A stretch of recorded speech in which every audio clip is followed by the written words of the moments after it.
সুপ্রভাত বন্ধুরা, আমি তিথি। আমার সকালটা কেমনভাবে কাটে সেটা তোমাদের সঙ্গে আজকে শেয়ার করব। তার জন্য ভিডিওর সঙ্গে থাকো, দেখতে থাকো।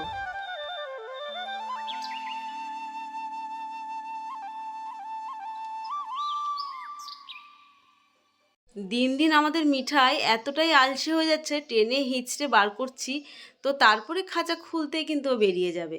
আজকে সকালবেলা হেল্পিং হ্যান্ড ফোন করে বলেছে আজকে আমি আসবো না, আমার শরীর খারাপ। তো হেল্পিং হ্যান্ড ছাড়া কিন্তু আমরা চোখে সর্ষের ফুল দেখি, তো আমি সেই সর্ষের ফুল দেখতে দেখতে কিন্তু কাজ করছিলাম। না হলে আরও সকাল সকালই কিন্তু আমার স্নানটা আর পুজোটা হয়ে যায়। তো দেখতে থাকো আমার কাজ।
তোমরা কি ভাবছো হেল্পিং হ্যান্ড কি আমার বাড়ির সব কাজ করে? না, একদমই না।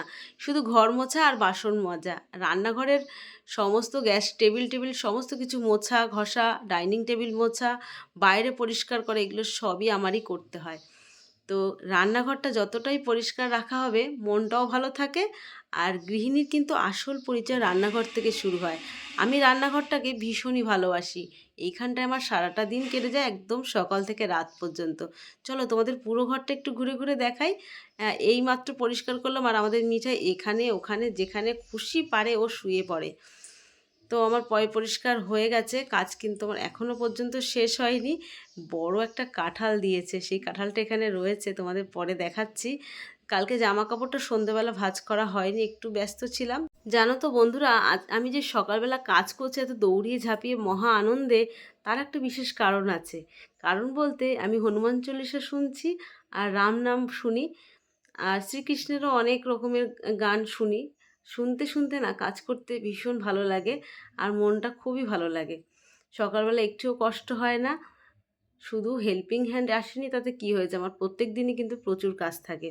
তো আমি এখন মানি প্ল্যান্ট গাছগুলো জল দিয়ে দিচ্ছি আর এই বক্সটা করে গান বাজে।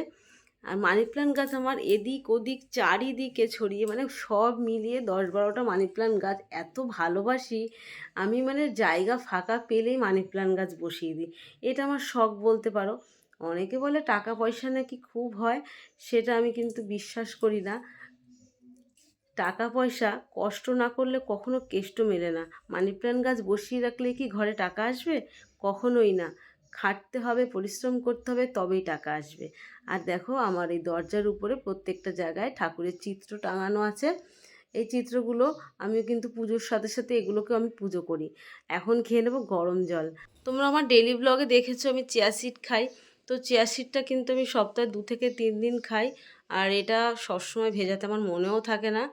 আর যখন মনে না থাকে তখন প্লেন প্লেন উষ্ণ গরম জল খাওয়াও যায়, কোনো অসুবিধা নেই। এটা ওয়েট লস হয় কি না জানি না, কিন্তু শরীরে অনেকটা উপকার হয় সকালবেলা খালি পেটে গরম জলটা পড়লে। স্নান হয়ে গেছে, চলে আসলাম ছাদে। আর ছাদে তোমাদের বজরংবলীর যে পতাকা, মানে আমার জয় শ্রীরামের পতাকা টাঙানো আছে, সেই পতাকাটা ভীষণ ওড়ে, সেটা তোমাদের আমি একবার ভিডিওতেও দেখিয়েছিলাম। আজকেও তোমাদের একটুখানি দেখাবো। ওই দেখো, পতাকাটা এখন যেহেতু হাওয়া নেই তাই আর পতাকাটা উঠছে না। আর যখন ওড়ে খুব সুন্দর লাগে দেখতে। আমি হাতটা ধুয়ে আমি এখন বেলপাতা ছিঁড়ব। আর আজকে না ঘরে একদম ফুল নেই, তো ফুল না থাকলেও ছাদে আমার ম্যানেজ করে হয়ে যায় কিছু, কিন্তু তবুও না, ছাদের গাছে আগে জবা ফুল কত রকমের ফুল ফুটতো, এখন যত্নও করতে পারি না, তাই গাছের ফুলগুলো আর পাই না। তো যাই হোক, এখন তুলসী পাতা বেলপাতা তুলে নিয়েছি, এই দুটো পাতা হলে কিন্তু পুজো হয়ে যায়। আর এখানে কিছু সাদা ফুল আছে আর হলুদ ফুল আছে, এই কটা ফুলই আপাতত এখন আমার আছে। বাজার থেকে ফুল আসে মাঝে মধ্যে, থাকে না, ওই দেখো পতাকাটা উড়ছে। চলে আসলাম, নিচে একটা গাছ রয়েছে, পাঁচিলের ওই পারে গাছের গোড়া আর এই পারে কিন্তু গাছের মাথাটা। অনেক সাদা ফুল ফোটে, এখানেই একটা জবা ফুল গাছ আছে, আপাতত গাছটা কেটে দেওয়া হয়েছে, না হলে ঝুড়ি ভরে জবা ফুল তুলি। সারাদিনের মধ্যে এই একটা বার আয়নার সামনে এসে নিজেকে একটু সুন্দর করে সাজিয়ে তুলি, তারপরে সারাটা দিন আয়নার দিকে তাকানোর সময়ও পাই না। আর তুমি সংসারে সারাটা দিন সময় দিলেও একটু হলেও নিজেকে সময় দেওয়া অবশ্যই দরকার। তো আমি এখন টিপ পরে নিচ্ছি, সিঁদুর টিপ। তো আমি কিভাবে আমার বজরংবলীর সিঁদুরটা পরি সেটা তোমাদের সঙ্গে শেয়ার করছি। একটুখানি পাতলা হয়ে গেছে, তার কারণে একটু লম্বালম্বি হয়ে গেছে, কারণ চামেলির তেলটা বেশি পড়ে গেছিলো যখন গুলিয়েছিলাম।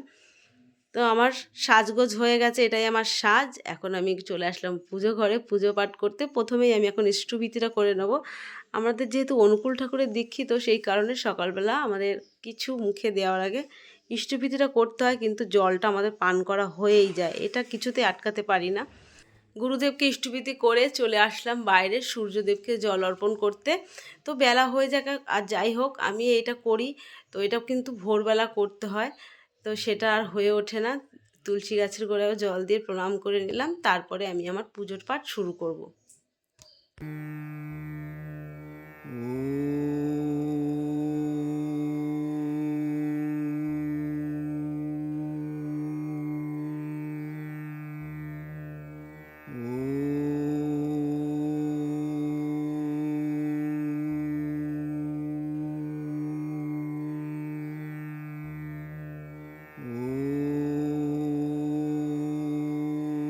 আমি কিন্তু এখন সারা বাড়িতে গঙ্গার জল আর কর্পূর স্প্রে করে নিচ্ছি।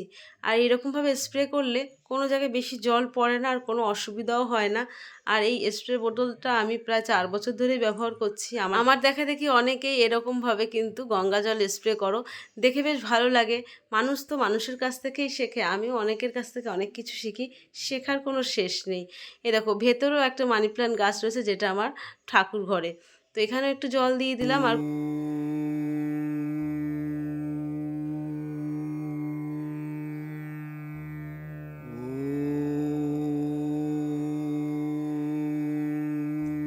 আজকে জানো তো বন্ধুরা, সোমবার, তো সোমবার দিন বাবার একটা বিশেষ দিন।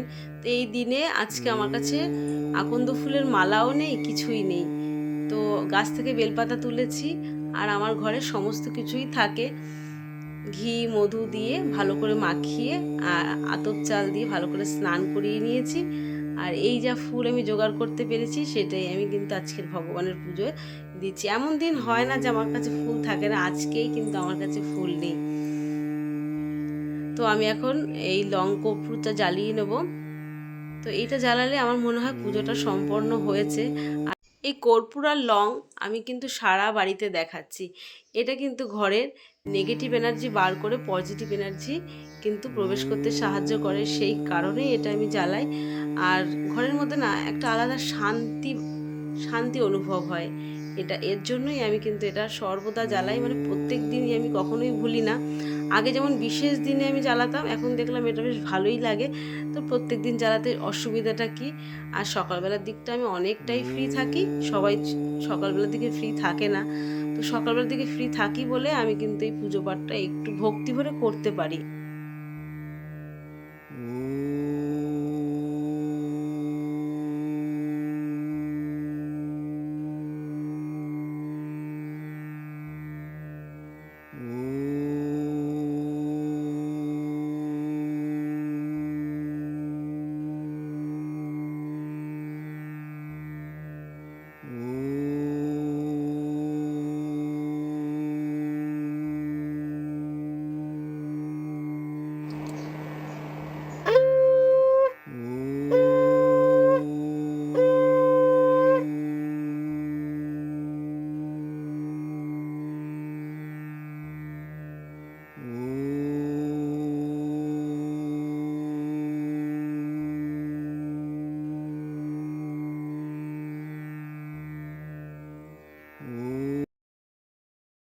আমার পুজো পাঠ হয়ে গেছে, প্রণাম করে চলে আসলাম আর রান্নাঘরে। এখন আমি চা বসিয়ে দেবো, চা খাবো আমি একাই। আমার জন্য এখানে বাতাসা দিয়ে আমি চা করেছি, আর আগের থেকে কিন্তু কাপে কিন্তু আমল দুধ গোলানোই ছিল। তো দেখো লিকার চা ঢাললাম, দুধ চা বেরোলো, এটা একটা জাদুর মতন লাগলো দেখতে।